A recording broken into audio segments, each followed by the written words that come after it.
राम राम सीता राम राम राम। हरे राम राम राम सीता राम राम राम।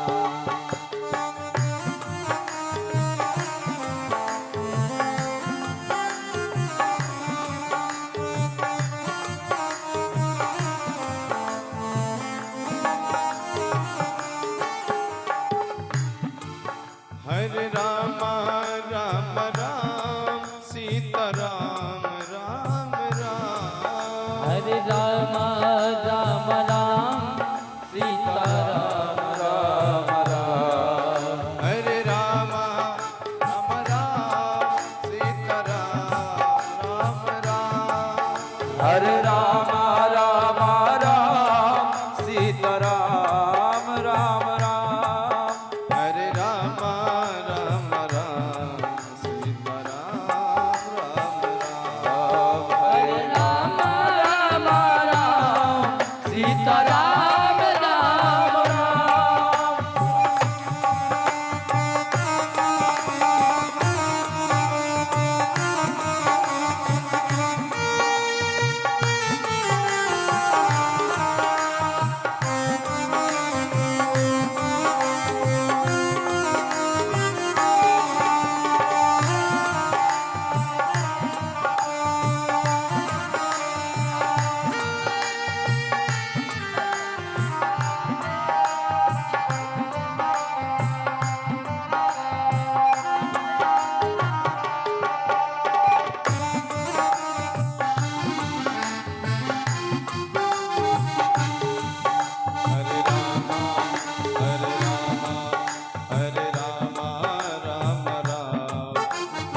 श्री हनुमान जी महाराज की जय हो, श्रीमद् भागवत महापुराण की जय हो। परम पूज्य अनंत बलवंत श्री हनुमान जी महाराज परम श्रद्धेय व्यासासीन श्री गुरुदेव भगवान भगवत भागवत कथा अनुरागी सज्जन मातुएं आए भगवान की परम पावनी भुवन पावनी मन एवं वाणी को पवित्र करने वाली भगवान की वाणी में प्रत्यक्ष मूर्ति श्रीमद् भागवत महापुराण के माध्यम से हम लोग नित्य सत्संग लाभ प्राप्त कर रहे हैं। संग की बड़ी सुंदर महिमा है।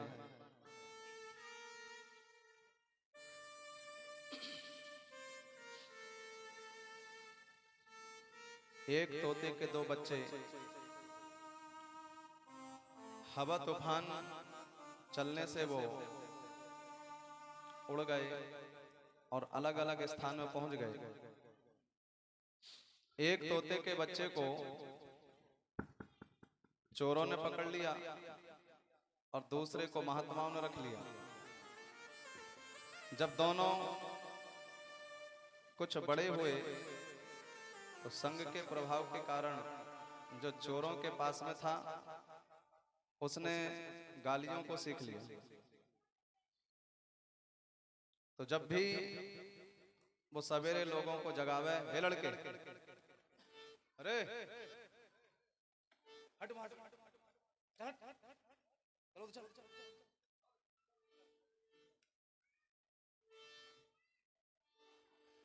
श्री हनुमान जी महाराज की।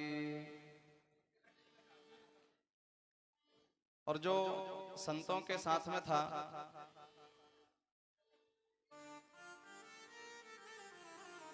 उसने सुंदर सुंदर स्तुतियों को सीख लिया। ध्येयं सदा परिभवग्नववेष्टितोऽयं तीर्थास्पदं शिवविरञ्चनतं शरण्यं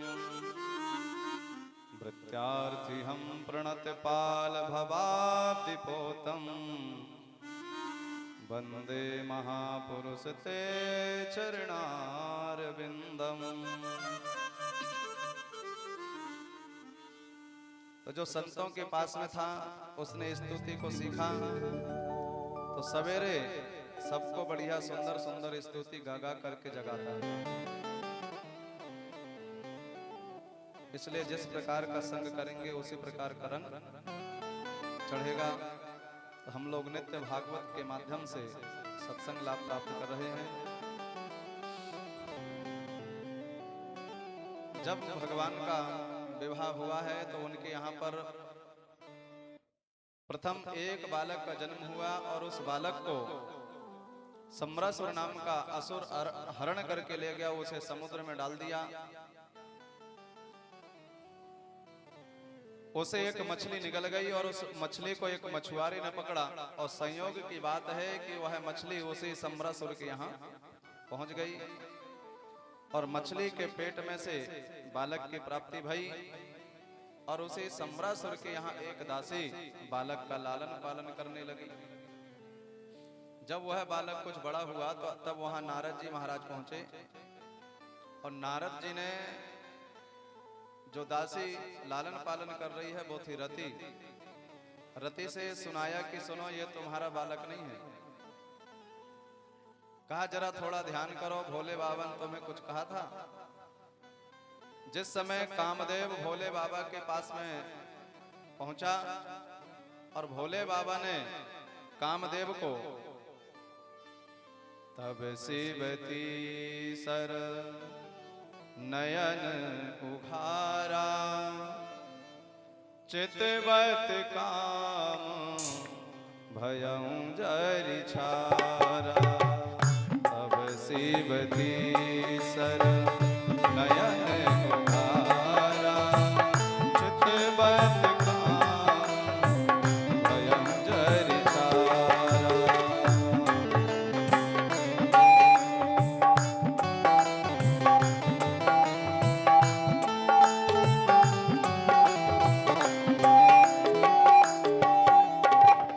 चित चितबत काम भयं जर छारा, चितबत काम भयं जर छारा।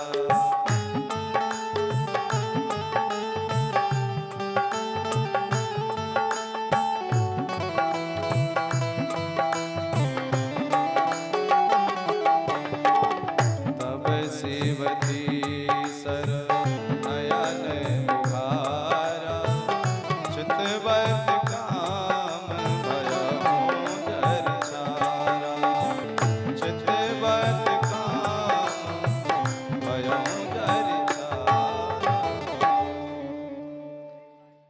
कामदेव जब समाप्त हो गया तो रति रोते रोते भगवान के पास में पहुंची। तब भोले बाबा ने कहा, अब ते रति तब नाम कर हो यही नाम अनंगो, बिनु बपु व्याप सब है पुनि, सुनो निज मिलन प्रसंगो। कृष्ण तनय हो हही पति तोरा, वचन अन्यथा होय न मोरा। भोले बाबा ने कहा, तुझे थोड़ा इंतजार करना पड़ेगा, जब भगवान कृष्ण का अवतार होगा और उन्हीं का जो बालक होगा वही तुम्हारा पति होगा। नारद जी जब बता करके चले गए तो जो रति थी, जिन्हें बालक समझ करके लालन पालन कर रही थी, अब जब वो समझ गई कि ये बालक नहीं है, ये तो पति हैं, तो नजर बदल गई। और प्रद्युम्न जी ने पूछा कि इसका कारण क्या है। तब इन्होंने इनके पूर्व जन्म की कथा इन्हें सुना दी। तब प्रद्युम्न ने क्रोध करके सम्रासुर का वध कर दिया और रति को संग में लेकर द्वारिका पहुंच गए।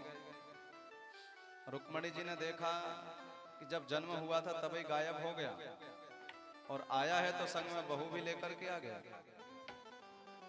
और सुखदेव भगवान कहते हैं कि राजन, भगवान का कोई एक ही विवाह थोड़ी हुआ, इसलिए कहा है अब आप उनके दूसरे विवाह की कथा को सुनो। एक सत्रजित नाम का भगवान सूर्य का बहुत बड़ा भक्त है। आसीत सत्राजितः सूर्यो भक्तः परमः सखा, प्रेतिस्तस्मै मणिं प्रादात्, सूर्यस्तष्टुः मन्तकम्। उसने भगवान सूर्य की भक्ति किया और भगवान सूर्य ने प्रसन्न होकर के उसे एक मणि दे दिए। और एक दिन वह सत्रजित उस मणि को पहन करके द्वारिका पहुंचा। द्वारिकाधीश भगवान ने उसका स्वागत किया और उससे भगवान ने प्रार्थना किया कि ये जो मणि है ये आप हमें दे दो, हम इसका उपयोग प्रजा के पालन में करेंगे, क्योंकि यह रोज 8 भार सोना देती है। लेकिन सत्रजित ने वह मणि नहीं दिया और जब घर लौट करके वापस आया तो एक दिन की बात है, सत्रजित का भाई था प्रसेन। प्रसेन उस मणि को पहन करके शिकार खेलने के लिए रात में वन में गया, क्योंकि जो मणि थी वो खूब चमकती थी। तो उसी के उजाले में वह शिकार खेलने के लिए गया, लेकिन एक सिंह ने प्रसेन को मार दिया, घोड़े को मार दिया। और वहां पर जामवंत जी महाराज घूम रहे थे, तो जामवंत जी ने सिंह को मार दिया। और रीछ थे, भालू थे, उस मणि को सोचा कि खिलौना है, खिलौना समझ करके लेकर के चले गए और अपनी पुत्री सत्यभामा को, जामवती जी को वह मणि खेलने के लिए दे दिए।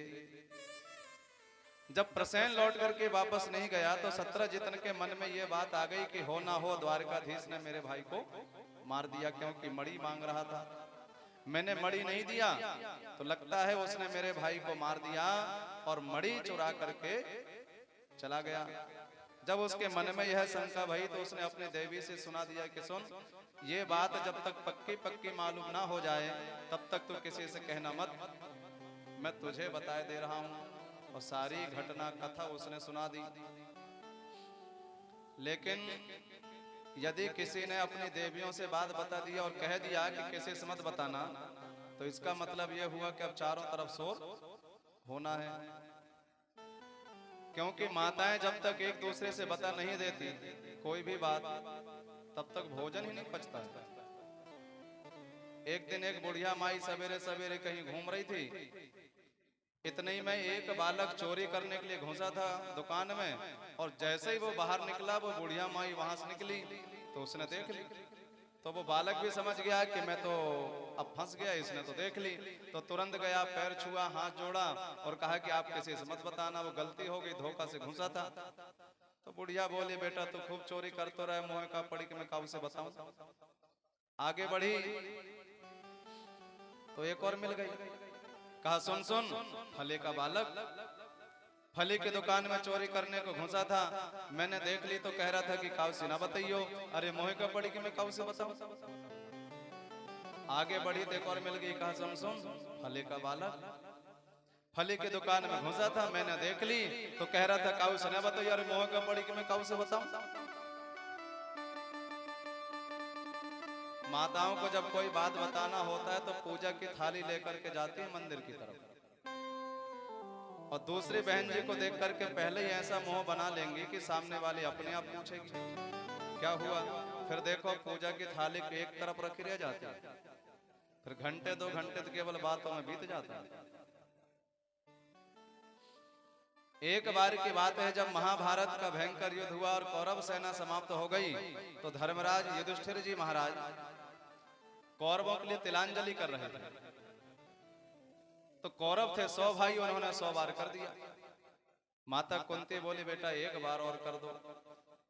धर्मराज जी ने कहा, मैया किसके नाम का करूं, 100 भाई थे तो मैंने तो 100 बार कर चुका। कहा नहीं नहीं, तुम तो एक बार और करो। अरे तो किसके नाम का करूं। तब कुंती ने कहा कि तेरा एक भाई और था। कौन। कहा तेरा भाई था कर्ण, तो कर्ण के नाम का करो। तब धर्मराज जी ने कहा कि मैया इतनी बड़ी बात को तुम आज तक छुपा करके रखी, इसलिए कहा जाओ मैं संपूर्ण नारी वर्ग को श्राप देता हूं कि यदि इन्हें कोई बात पता चल गई तो जब तक एक दूसरे से बता नहीं देंगी तब तक भोजन भी नहीं पचेगा, पेट में खलबली मची रहेगी, इसलिए बताना पड़ता है। और 17 जितने कहा था किसी से मत बताना, और उसने आज किसी से बताई, कल किसी को बताई। करने करने जपंजना के माध्यम से एक कान से बात दूसरे कान में, दूसरे कान से तीसरे कान में, धीरे धीरे करके चारों तरफ बात फैल गई। तो जो देखो वही कहने लगे भैया बचपन का चोर है। अरे भैया जब छोटा था तो दूध दही माखन चुराता था, अब लो बड़ा हो गया, राजा बन गया तो सोना चांदी मणि चुराने लगा। अरे भैया चोरों की आदत कहाँ जाएगी, बचपन का चोर है। धीरे धीरे करके यह बात भगवान के कानों में पहुंच गई। सो भगवान ने उद्धव जी से कहा कि उद्धव मैंने तो चोरी बिल्कुल नहीं किया, फिर ये कलंक मुझे कैसे लग गया। उद्धव जी ने कहा लगता है कि तुमने ये भादों का चौथ का चांद देख लिया होगा। जिस दिन गणेश जी बैठते हैं चांद नहीं देखा जाता, नहीं तो कलंक जरूर लगता है। तो कहा आपने चांद देख लिया होगा, सो कलंक लग गया। भगवान बोले लेकिन कलंक तो मिटाना पड़ेगा। तब भगवान कुछ सेवकों को संग में लेकर के मणि ढूंढने के लिए निकले। तो जंगल में एक स्थान में भगवान ने देखा प्रसेन मरा पड़ा है, उसका घोड़ा भी मरा है, सिंह मरा है, लेकिन मणि नहीं है। तब भगवान ने जमीन में देखा तो पैर के निशान, भालू के रीछ के पैर के निशान बने हुए हैं। तो उस पैर का निशान के पीछा करते हुए भगवान गए, पता चला एक विशाल गुफा है। भगवान ने सबको सामने रोक दिए और अकेले ही गुफा में प्रवेश भये। पहली बार मनुष्य को एक जामवती ने देखा तो वो डर गई और बड़ी जोर से आवाज लगाई, तो जामवंत जी सामने आ गए। भगवान ने जामवंत जी से कहा कि ये मणि है, ये मणि आप हमें दे दो। पर जामवंत जी ने मणि नहीं दिया, बल्कि भगवान के संग में युद्ध शुरू कर दिया। और बिना रुके यह युद्ध पूरे 27 दिनों तक चला। रात दिन 27 दिनों तक युद्ध चला। और 28वें दिन भगवान ने ऐसी मार लगाई कि जामवंत जी की नस नस ढीली पड़ गई। अब जामवंत जी समझ गए कि ये तो वही है, हाथ जोड़ करके खड़े हो गए। जाने त्वाम सर्वभूतानां प्राण ओजः सहो बलम विष्णु पुराण पुरुषम प्रभविष्णु अधीश्वरम। कहा प्रभु मैंने आपको पहचान लिया। ये जामवंत जी मालूम है कब के हैं? त्रेता युग से बैठे हैं, द्वापर आ गया। त्रेता में भी बूढ़े थे, जामवंत मंत्री अति बूढ़ा। त्रेता में भी बूढ़े थे, द्वापर आ गया, लेकिन अब भी जीवित हैं। तो ये जामवंत जी कह रहा सरकार मैंने आपको पहचान लिया, आप वही हो, भगवान राम हो। जिस समय जामवंत जी भगवान राम के साथ में थे और जब राम रावण युद्ध हुआ, भगवान राम ने रावण को जब मार दिया तो जामवंत जी हाथ जोड़ करके भगवान के सामने खड़े हो गए। कहा प्रभु मैं कुछ मांगना चाहता हूं। भगवान बोले मांगो। तो जामवंत जी बोले कि प्रभु क्या बताऊं, इतना भयंकर युद्ध हुआ लेकिन मैंने किसी से युद्ध नहीं कर पाया। बोले मैं करता तो जरूर, लेकिन युद्ध करने में मजा आता जब कोई टक्कर का मिले। और उस रावण के सेना में मेरे टक्कर का मुझे कोई नहीं दिखाई दिया। एकमात्र था रावण, और उस रावण को आपने मार दिया। मैं किससे लड़ूं? पूरा युद्ध हुआ लेकिन जामवंत जी ने किसी से नहीं लड़ा। एक बार उनका थोड़ा सा युद्ध हुआ था मेघनाथ से।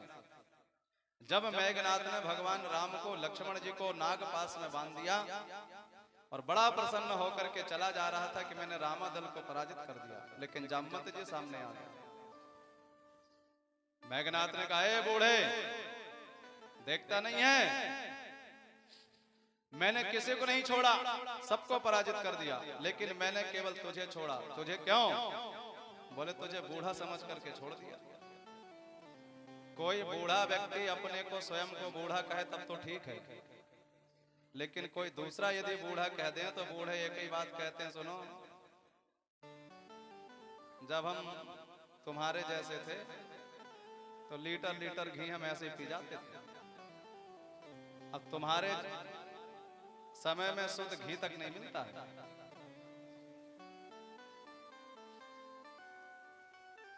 तो बूढ़े कोई ऐसे थोड़ी बूढ़ी हो गए। एक बूढ़े बैठे थे ट्रेन में, 10-12 लड़के भी उसी जहां पर बूढ़े बैठे थे वहीं पर वो बैठे थे। अब लड़के लड़के थे तो उन्होंने कहा भाई मजा नहीं आ रहा, कुछ किया जाए। तो कहा क्या करें? एक बोले एक काम करो, जंजीर खींच दो, ट्रेन को रोको, थोड़ा मजा आएगा। तो एक ने कहा देख लिखा हुआ है 500 रुपए जुर्माना, जुर्माना कौन भरेगा? तो कह रहे हम लोग 10-12 हैं, थोड़ा थोड़ा चंदा कर लो।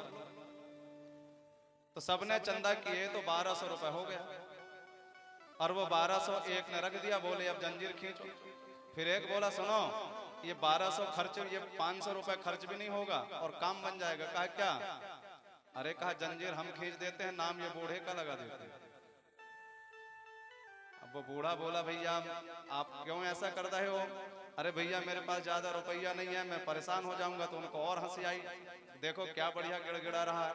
तो एक ने जंजीर खींच दिया। अब वहां टीटी पहुंच गए, पुलिस पहुंच गई, बोले ये जंजीर किसने खींचा? तो जो लड़के लड़के तो उन्होंने कहा हमने थोड़ी खींचा, ये बूढ़े ने खींचा। अब बूढ़े से पूछा तुमने क्यों खींचा?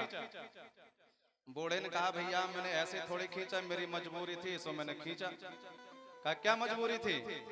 कहा ये जो लड़के हैं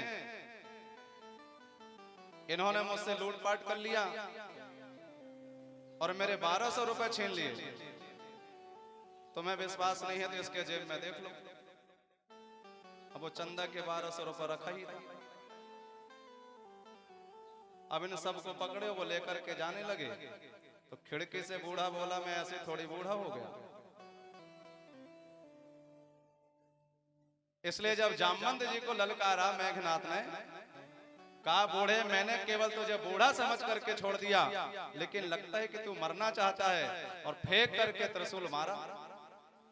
पर जामवंत जी ने वो त्रिशूल को एक ही हाथ में पकड़ लिया और उसी का त्रिशूल उसी की छाती में दे मारा। सो मेघनाथ जमीन में गिर गया।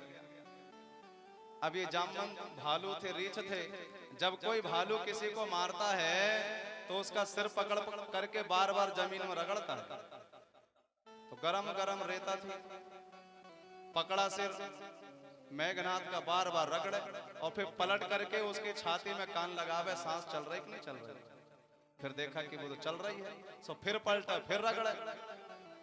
ऐसे जामवंत जी ने कई बार किया, पर क्या हुआ, बर प्रभाव से मरे ही ना मारे।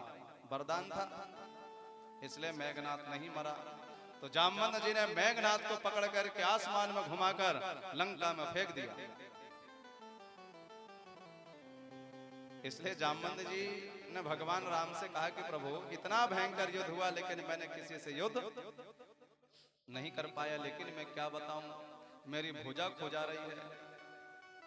तो मुझे लगता है कि क्योंकि ऐसा दुनिया में कोई दिखाई नहीं दे रहा है जिसके साथ में मैं लड़ूं, एकमात्र आप ही दिख रहे हो। इसलिए प्रभु दो दो हाथ की तुम्हारी और हमारी हो जाए। भगवान राम ने कहा जामवंत जी कैसी बात कर रहे हो। अरे कहा प्रभु आप मेरे स्वामी, में आपका सेवक हो जाए। राम जी ने कहा ये स्वामी सेवक का युद्ध कोई अच्छा थोड़ी लगता है, लोग क्या बोलेंगे, इसलिए मैं तुमसे अभी युद्ध नहीं कर सकता। लेकिन तुमने मांगा है तो युद्ध मैं जरूर करूंगा, लेकिन अब तुम्हें थोड़ा इंतजार करना पड़ेगा। तब से जामवंत जी बैठे कि ना जाने कब आएंगे, कब खुजली को मिटाएंगे। आज जब इनकी नस नस ढीली पड़ गई तो जामवंत जी कहने लगे प्रभु पहचान लिया। भगवान ने कहा पहचान लिया तो देरी क्यों करते हो, मणि जल्दी हमें दे दो। जामवंत जी ने कहा कि वाह प्रभु कैसे मणि दे दो। अरे ये मणि मैंने अपने पुत्री को खेलने के लिए दे दिया, अब उससे लेकर के मणि यदि आपको दूंगा तो अच्छी बात नहीं है। यदि आपको मणि है तो एक मणि चाहिए तो एक उपाय है। कहा क्या? तो कहा आप कर लो मेरी पुत्री से विवाह और दहेज में बढ़िया मणि ले जाओ। इसलिए मजबूरी में भगवान को दूसरा विवाह करना पड़ा। और जब भगवान मणि लेकर के आ गए तो भगवान ने उस मणि को सत्रजित को दे दिया। और जब सत्रजित के पास में मणि पहुंच गई तो अभी जो लोग कह रहे थे ना बचपन का चोर है, चोरी की आदत कहां जाएगी, अब वही व्यक्ति कहने लगे भैया हम तो पहले ही कह रहे थे, हम तो पहले ही कह रहे थे ये चोर हो ना सके। जब कोई बात बन जाती है, बिगड़ जाती है तो लोग यही कहते हैं हम तो पहले ही कह रहे थे, भली कभी ना कहे हो। सब के सब राक्षस मिलकर के हनुमान जी को मार रहे थे, लेकिन जब हनुमान जी ने लंका जला दी तो वही राक्षस कहने लगे भैया हम तो पहले ही कह रहे थे, हम जो कहा यह कभी नहीं होई, बानर रूप धरे सुर कोई। बोले हम पहले ही कह रहे थे, जबकि पहले सब मारने में लगे थे। इसलिए सत्रजित ने देखा कि अब सारा कलंक मुझे लग गया, इसलिए सत्रजित ने क्या किया, अपने पुत्र सत्यभामा का विवाह भगवान से कर दिया। और एक दिन की बात है, भगवान पहुंचे हैं हस्तिनापुरी में, अर्जुन को संग में लेकर के भगवान यमुना जी की तरफ में आए हैं। वहां पर उन्होंने देखा कि एक कन्या है जो तप कर रही है। अर्जुन ने जाकर के पूछा तुम तप क्यों कर रही हो? तो उन्होंने कहा अहम देवस सविता दुर्हिता पते मिच्छति विष्णु वरण्यम वरदम तपः परम स्थिता। कहा मैं भगवान सूर्य की पुत्री हूं, मेरा नाम है कालिंदी। और मैं भगवान विष्णु को वर रूप में प्राप्त करने के लिए तप कर रही हूँ। अर्जुन ने जाकर के कहा कि हे केशव, तुम्हारी बृहस्पति तो बहुत बढ़िया चल रही है। कहा क्या मतलब? तो कहा यह कन्या भी आपसे विवाह करने के लिए तप कर रही है, इसलिए भगवान को चौथा विवाह करना पड़ा। मित्रविंद्रा, नग्नजिति, भद्रा और लक्ष्मणा, ऐसे भगवान के 8 विवाह हुए। और एक दिन की बात है, नारद जी ने आकर के एक दिन सत्यभामा से कह दिया कि मैंने बड़ी मुश्किल से स्वर्ग से पारिजात का पुष्प लाया और वह पुष्प ला करके मैंने कन्हैया को दिया। मैं सोच रहा था कि आपको देंगे, लेकिन उन्होंने रुक्मणी को दे दिया। महात्मा रूठ जाए, राजा रूठ जाए, बालक रूठ जाए, स्त्री रूठ जाए, तो फिर इनको मनाना मुश्किल है। इसलिए भगवान विमान में बैठे स्वर्ग की तरफ जाने लगे। लेकिन इतने ही में भगवान ने क्या देखा कि समुद्र के अंदर में एक महल और बना हुआ है। भगवान ने जोरदार शंख फूका तो मुर नाम का 5 सिर वाला असुर ऊपर आ गया। भगवान ने उस मुर नाम के असुर को मारा और भगवान का नाम मुरारी हो गया। श्री मुरारी भगवान की। भगवान आए और समुद्र में प्रवेश भय हैं। भूमि का पुत्र भौमासुर का भगवान ने वध किया और जब उसके कारागृह को भगवान ने तोड़ा तो कारागृह से 16,100 कन्या निकल पड़ी। भगवान ने सबसे कहा कि आप अपने अपने घरों को चली जाओ, लेकिन सबने कहा कि प्रभु बहुत दिन बीत गए, इसने हरण करके लाया, जेल में बंद करके रख दिया। इतने दिनों के बाद में यदि हम अपने गांव को जाएंगे तो लोग क्या बोलेंगे? तो भगवान बोले इसका मतलब ये हुआ कि तुम लोग अपने घर नहीं जा पाओगे? बोले नहीं जाएंगे। तो भगवान ने कहा कि तुम सब द्वारिका जाओ। सब के सब द्वारिका पहुंचे। भगवान स्वर्ग से लौट करके वापस आए और एक ही मुहूर्त में भगवान ने 16,100 कन्याओं के संग में विवाह कर लिए। और टोटल कितनी हो गई? 16,108। हमारे यहां पर होते हैं 3 कांड, कर्म कांड, ज्ञान कांड, उपासना कांड। कर्म कांड के होते हैं 80,000 मन, क्योंकि हम जितने भी काम करते हैं कर्म कांड से ही करते हैं। पानी पी रहे हैं तो उसका मंत्र है, भोजन कर रहे हैं तो उसका मंत्र है, जागे हैं उसका मंत्र है, सो रहे हैं उसका मंत्र है। पूरा जीवन मंत्र से चलता है, इसलिए सबसे ज्यादा मंत्र कर्म कांड के हैं।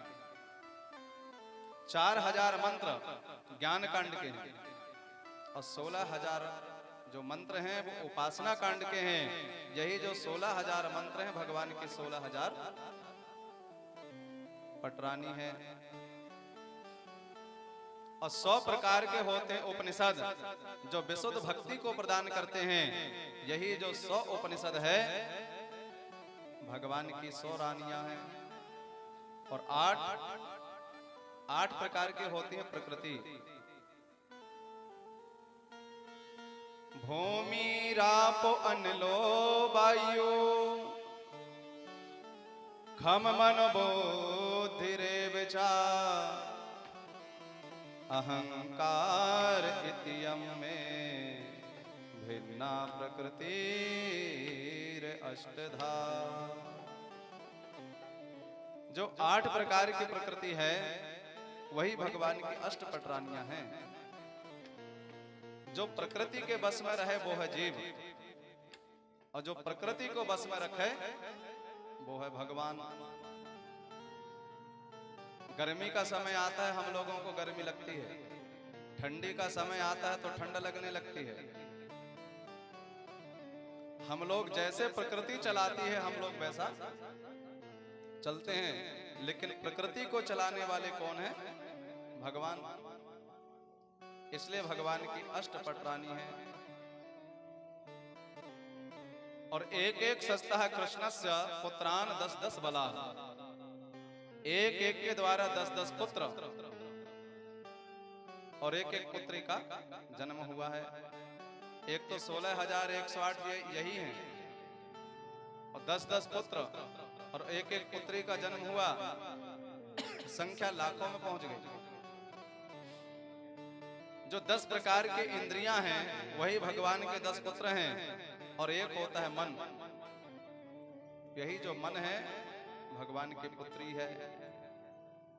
और अब केवल बालक ही थोड़ी भय, नाती पोता भी हो गए। तो भगवान के परिवार की जो संख्या है करोड़ों में पहुंच गई। 56 करोड़ यदुवंशी समुद्र के किनारे जाकर के आपस में झगड़ रहे थे, संख्या करोड़ों में पहुंची। भगवान ने विचार किया कोई बालक हैं, कोई समझते हैं कोई नहीं समझते, इसलिए इनको प्रैक्टिकल करके सिखाना चाहिए। एक दिन कुछ बालकों को संग में लेकर के भगवान वन में गए। बालकों ने क्या देखा, एक कुएं में गिरगिट पड़ा है। सबके सब भगवान के पास में आए। भगवान उस कुएं के पास में गए। जैसे ही उस गिरगिट को अपने हाथ से छुआ है, वह सुंदर रूप धारण करके ऊपर आकर के खड़ा हो गया। भगवान ने पूछा तू कौन है? उसने कहा प्रभु आपने मुझे नहीं पहचाना, नगो नाम नरेंद्रो हम इक्ष्वाकु तनयः प्रभु। कहा मैं इक्ष्वाकु वंशज राजा नृग हूं। यदि आपने दानियों का नाम सुना है तो मेरा नाम जरूर सुना होगा। मैं बहुत दान किया करता था। भगवान ने कहा भैया तू इतना बड़ा दानी था तो फिर इस कुएं में तू गिरगिट बन करके क्यों पड़ा था? उसने कहा मुझसे थोड़ी सी गलती हो गई थी। मैंने एक दिन एक ब्राह्मण को गाय दिया दान में। मेरे पास बहुत गाय थी, तो एक गाय मैंने जब दान में दे दिया, ब्राह्मण लेकर के जा रहा था, लेकिन हुआ क्या कि वो गाय मेरी नहीं थी, किसी दूसरे ब्राह्मण की गाय आकर के मेरे गाय में मिल गई थी। अब मेरे पास बहुत गाय थी तो मुझे क्या मालूम कि ये मेरी है कि नहीं है, तो मैंने दे दिया। और जिसकी गाय थी उस ब्राह्मण ने देख लिया, तो उसने जो लेकर के जा रहा था उससे कहा भैया ये तो मेरी गाय है। जो लेकर के जा रहा था उसने कहा तुम्हारी कैसे हो सकती है, मुझे तो राजा ने दान किया है। अरे कहा वो राजा कैसे दान कर सकता है, गाय तो मेरी है। और दोनों लड़ते झगड़ते राजा के पास में पहुंच गए। जिसकी गाय थी उसने कहा ब्राह्मण राजन ये गाय मेरी है, मुझे दे दो। राजा ने कहा ब्राह्मण देवता मेरे पास अनेकों गाय हैं, जो भी तुम्हें पसंद है तुम गाय उठा करके ले जा सकते हो। लेकिन उस ब्राह्मण ने कहा कि राजन मैं अकिंचन ब्राह्मण हूं, मैंने आज तक कभी किसी से नहीं लिया, इसलिए मैं तुमसे कैसे ले सकता हूं। यदि आप देना चाहते हो तो मेरी गाय मुझे दे दो। राजा ने गाय नहीं दिया, खाली हाथ जिनकी गाय थी वो ब्राह्मण देवता चले गए। जब उस राजा की मृत्यु भई तो यमराज जी ने उस राजा से कहा कि हे राजन तुम्हारे बहुत पुण्य है, तुमने जीवन में दान किया है, पुण्य किया है, लेकिन तुमसे थोड़ा सा एक पाप बना है कि तुमने एक ब्राह्मण की गाय का हरण किया था। तो कहा बोलो पहले पाप भोगोगे या पहले पुण्य भोगोगे? तो राजा ने सोचा कि जब मेरा थोड़ा ही पाप है तो क्यों ना मैं पहले पाप का फल देख लूं। तो पाप का फल यह हुआ कि वो राजा है गिरगिट बनकर के कुएं में गिर गया। और उस राजा ने कहा कि प्रभु अब मेरे पुण्य का फल देख लो, आप त्रिलोकी के स्वामी हो और मैं आपके धाम को जा रहा हूं। ऐसा कहकर के वह भगवत धाम की तरफ चला जाता है। और भगवान समझाते हैं कि देख लिए बालकों, एक राजा ने थोड़े से ब्राह्मण के धन का हरण किया तो क्या हुआ, गिरगिट बनना पड़ा। इसलिए कभी भी आज के समय में कई जगह गौशाला खुली हैं, तो जो धन गाय की सेवा में लगना चाहिए, वो धन क्या, जो वहां के अध्यक्ष वगैरह हैं वो क्या करते हैं, गाय का धन अपने उपयोग में लेते हैं। और जो व्यक्ति गाय का धन अपने उपयोग में लेंगे, कहीं कहीं यज्ञ होता है वहां भी कमेटी बन जाती है, और जो अध्यक्ष वगैरह होते हैं जो लगना चाहिए यज्ञ में, वो धन अपने उपयोग में करते हैं। तो इसलिए कहा जो व्यक्ति मंदिर का धन, साधु ब्राह्मण का धन, यज्ञ का धन, गौ का धन अपने उपयोग में लेगा, उनकी यही गति होगी। जैसे एक गाय का अपहरण करने के कारण इतना पुण्यात्मा राजा को कुएं में गिरगिट बनकर के गिरना पड़ा। इसलिए बालकों को समझाते हैं कि देख लिए, इसलिए तुम लोग कभी भी ऐसा काम मत करना। तो भगवान कभी कभी बालकों को स्वयं दिखा करके, प्रैक्टिकल करके बताते रहते हैं। एक दिन की बात है, एक पौंड्रक नाम का राजा हो गया। उसने अपने को इतना बढ़िया सजाया, चार चार हाथ बना लिया और एक उंगली में सुदर्शन को नचाने लगा। पीतंबर पहनता है, बढ़िया मुकुट लगाता है। और एक दिन उसने द्वारिका में संदेशा पहुंचा दिया दूतों के द्वारा कि अपने को तुम वासुदेव कहना बंद करो या फिर मुझसे आकर के युद्ध करो। भगवान ने दूतों से कहा कि तुम उनसे जाकर के कह दो कि द्वारकाधीश परसों आ रहे हैं। भगवान पहुंचे और जो अपने को वासुदेव मान रहा था, उस पौंड्रक नाम के राजा का भगवान ने वध कर दिया। आज के समय में ऐसे ही पौंड्रक के समान अनेक प्रकार के लोग घूम रहे हैं। आज के समय में जिस व्यक्ति के पास में ज्यादा धन हो जाए, ज्यादा जन हो जाए, तो वो व्यक्ति अपने आप ही अपने को भगवान मानने लगता है। एक जगह हमने एक परिचय, एक पंपलेट देखा, तो उसमें 4 भगवान बैठे थे। सबसे पहले बैठे थे भगवान विष्णु, तो उसने लिखा कि यह सतयुगीन, सतयुग के हैं। फिर बैठे थे भगवान राम, तो बोले ये हैं त्रेता के। फिर बैठे थे भगवान कृष्ण, बोले ये हैं द्वापर के। और फिर चौथे नंबर में स्वयं बैठा, बोले हम हैं कलयुगीन, कलयुग के भगवान हैं। अच्छा, जो व्यक्ति अपने को भगवान मानता हो, उसकी यदि परीक्षा करना है तो 10-20 बिच्छू उठा करके उसके ऊपर छोड़ दो। क्यों? क्योंकि जो भगवान हैं वो कैसे हैं? शांताकारम भुजग शयनम। भुजंग के ऊपर, सर्प के ऊपर सोकर के भगवान कैसे हैं? बिल्कुल शांत हैं, कोई हलचल नहीं।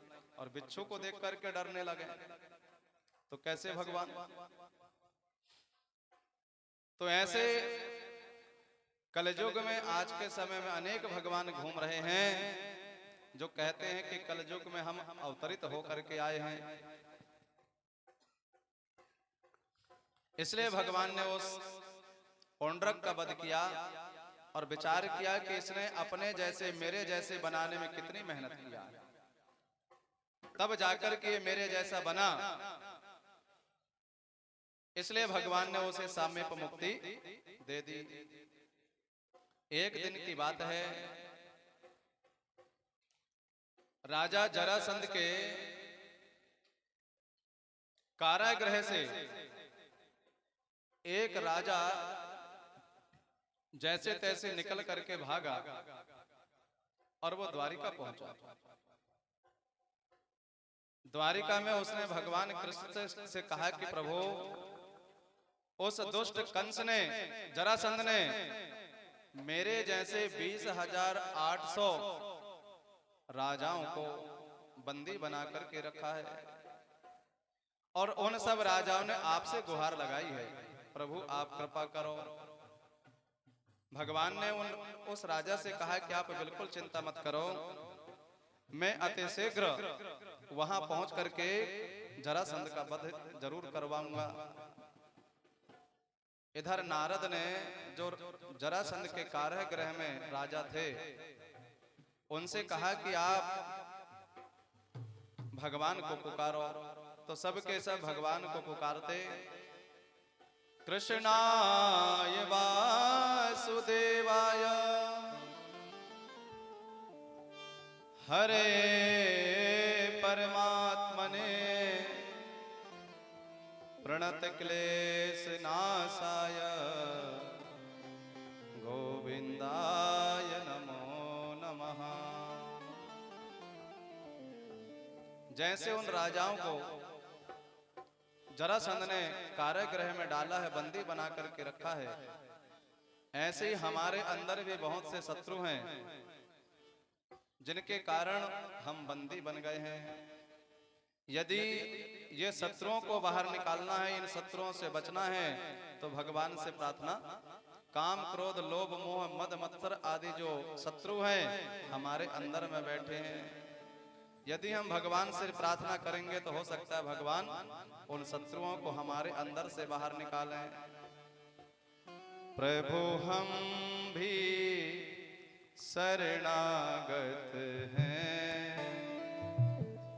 प्रभु हम भी शरणागत हैं, उद्धार करो तो जाने। प्रभु हम भी शरणागत हैं, उद्धार करो तो जाना। प्रभु हम भी शरणागत हैं,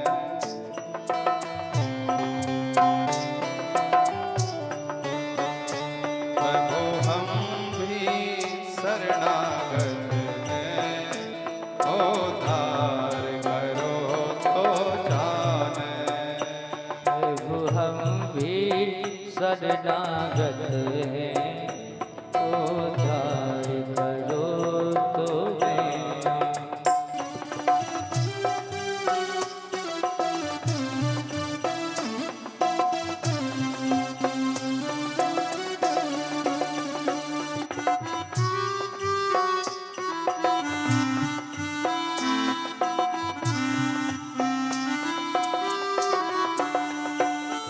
उद्धार करो तो जाने, भव पार करो तो जाने। उद्धार करो तो जाने, भव पार करो तो जाने। भव पार करो तो जाने। प्रभु हम भी शरणागत हैं, उद्धार करो तो जाने। हम भी शरणागत हैं, उद्धार करो तो जाने।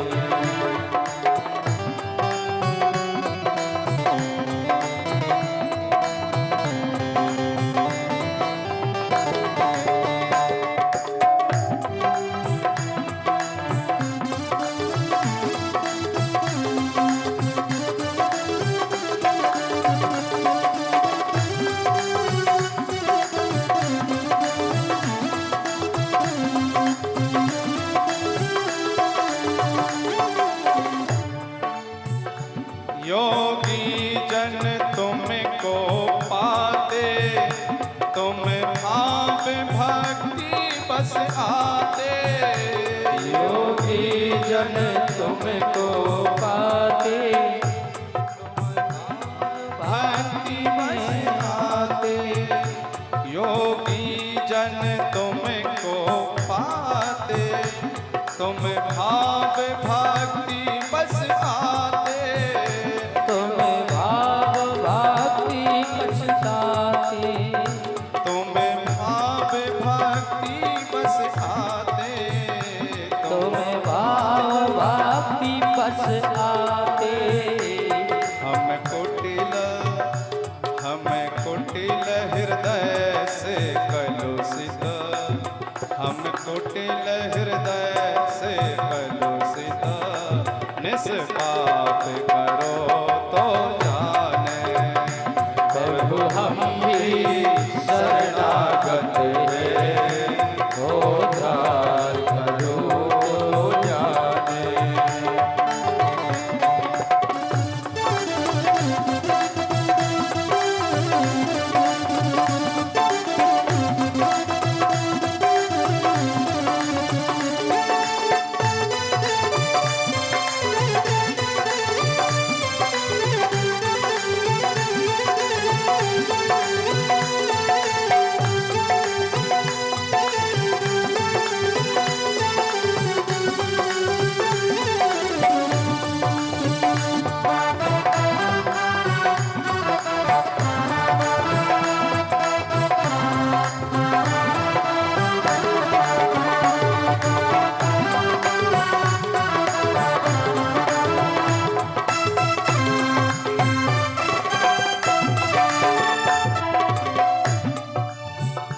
क्या मुख ले विनय सुनाए, हम कैसे तुमको भाए।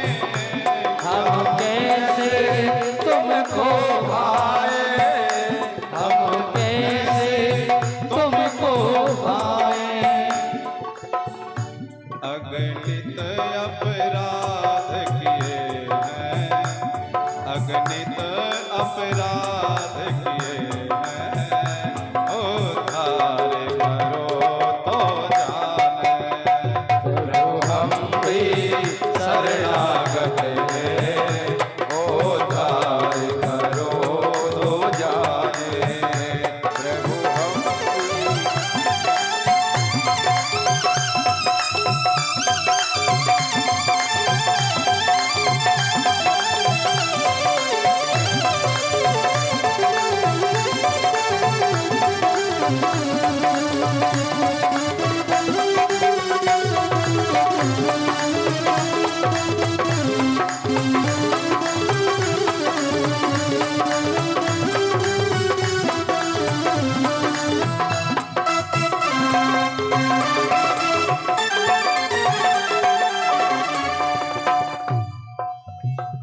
जीवन नैया जर जर है, पल पल विनाश का डर है। पल पल विनाश का करे, पल पल विनाश का करे। कैसे भी एक पतित का, कैसे भी एक पतित का उपकार करो तो जाने। प्रभु हम भी शरणागत हैं, उद्धार करो तो जाने। प्रभु हम भी शरणागत हैं, उद्धार करो तो जाने। प्रभु हम भी शरणागत हैं, उद्धार करो तो जाने। भगवान करो तो जाने, उद्धार करो तो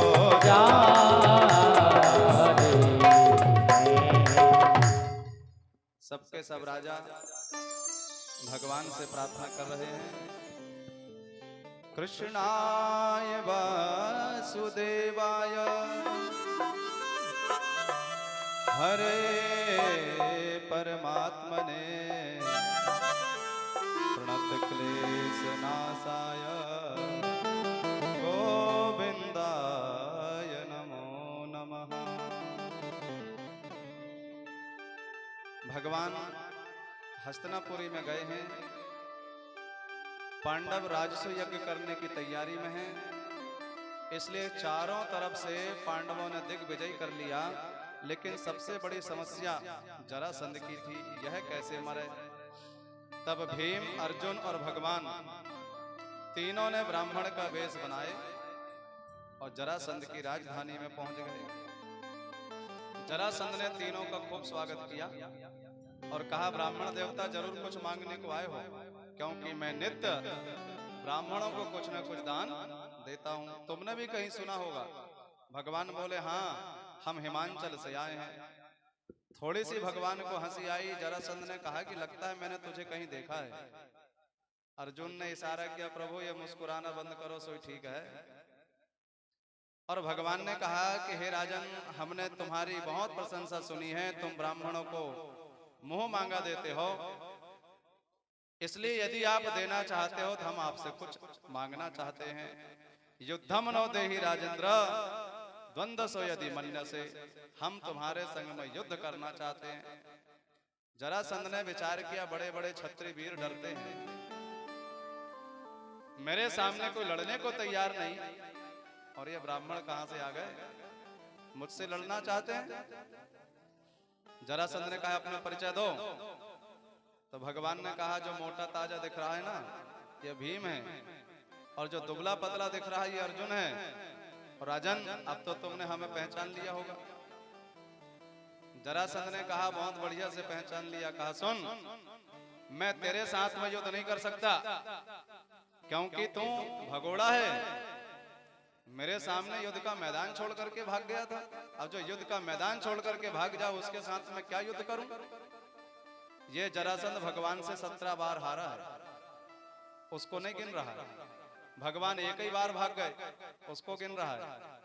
और कहा, जो अर्जुन है मैं इससे भी युद्ध नहीं कर सकता, क्योंकि बेचारा दुबला पतला है, ये मेरे टक्कर का नहीं है, इसके साथ भी युद्ध नहीं करूंगा।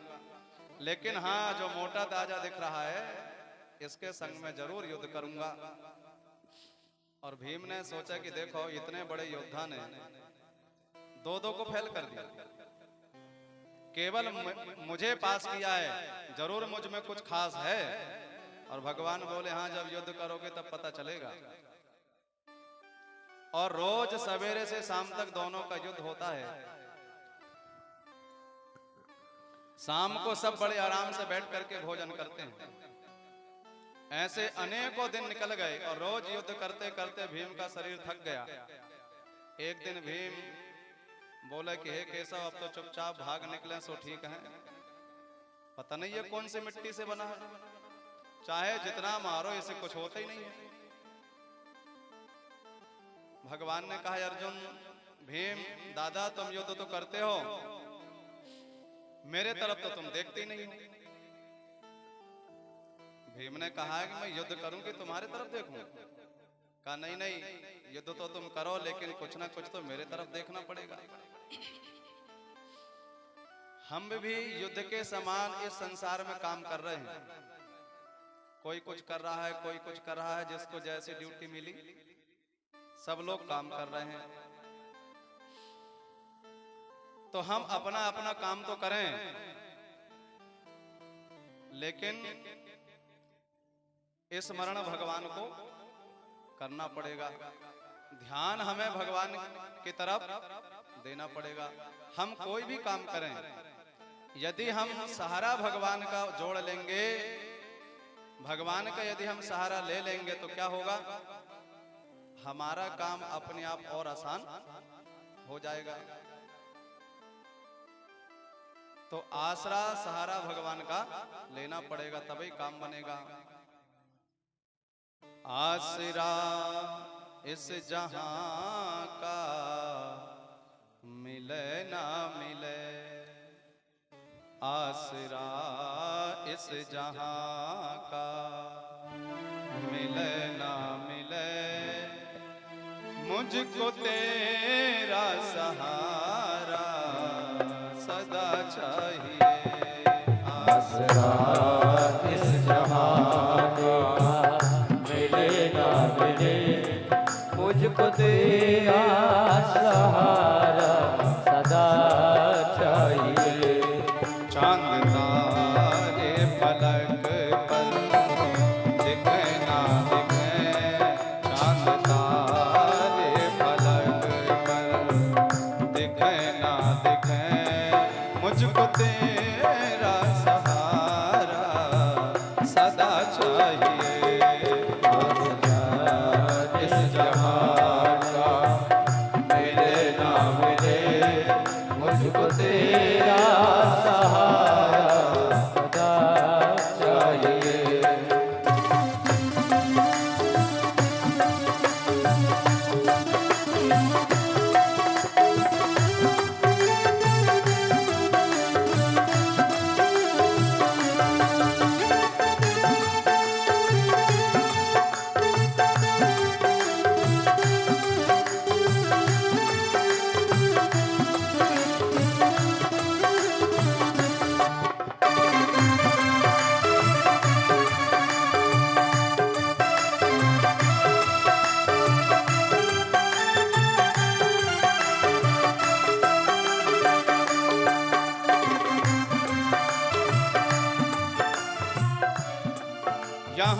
बसे चाहत की दुनिया बसे ना बसे मेरे दिल में बसेरा तेरा चाहिए आसरा इस जहां का मिले ना मिले मुझे तेरा सहारा सदा चाहिए।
कभी बैराग है कभी अनुराग है कभी बैराग है कभी अनुराग है। कभी बैराग है कभी अनुराग है कभी बैराग है कभी अनुराग है।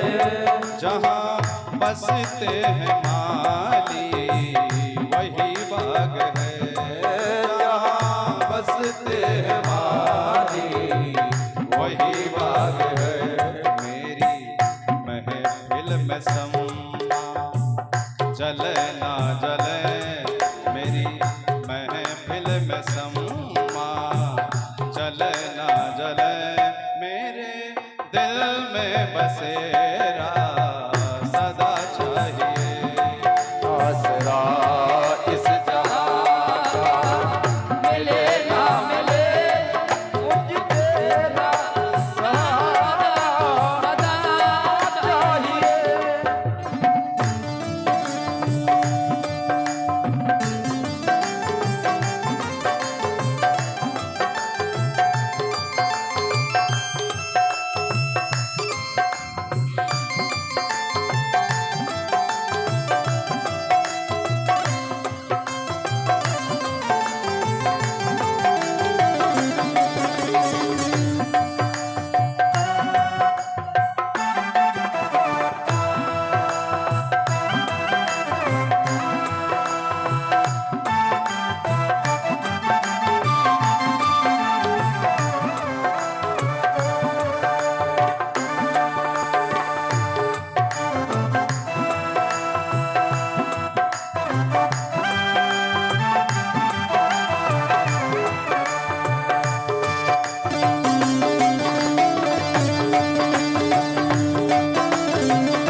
मेरी धीमी है चाल और पथ है विशाल धीरे चाल और पथ है विशाल। मेरी धीमी है चाल और पथ है विशाल धीमी है चाल और पथ है विशाल।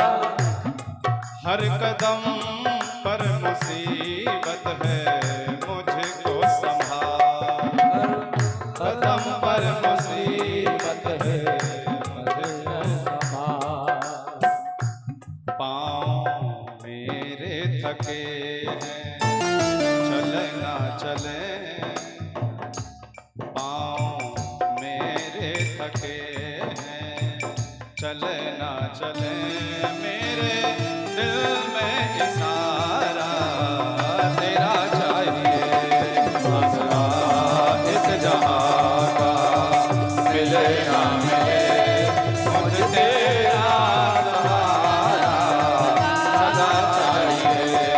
चांद तारे महक कर दिखे ना दिखे मुझे तेरा सहारा सदा चाहिए।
पुनः भीम जी युद्ध करने के लिए गए, भगवान की तरफ देखा तो भगवान ने तिनका उठाया और बीच से फाड़ करके फेंक दिए। भीम ने भी वैसे ही किया और बड़े प्रसन्न हो गए कि जरासंध मारा गया। लेकिन जैसे ही पीछे देखा तो वो मुस्कुराता हुआ खड़ा था। तुरंत भीम आ गया और कहा कि केशव अब तो सही में भाग चलो। अरे इसे बीच से फाड़ करके भी फेंक दो, सो नहीं मरता है। भगवान ने कहा दादा तुम देखते तो हो लेकिन ठीक से देखते नहीं हो, एक बार और युद्ध करो। दोबारा पुनः युद्ध हुआ। ध्यान से भीम ने भगवान की तरफ देखा तो बीच से फाड़ करके अलग अलग दिशा में फेंक दिया। जरासंध वध हो जाता है। चारों तरफ से पांडवों ने दिग्विजय कर लिया। यज्ञ प्रारंभ हो गया। यज्ञ के पहले सब लोग सभा में बैठे थे, चर्चा हो रही थी कि अग्र पूजा किसकी की जाए। भीम और सहदेव जी बोले, नकुल जी बोले कि अग्र पूजा के लायक केवल द्वारिकाधीश हैं, इनकी अग्र पूजा होना चाहिए। लेकिन उस सभा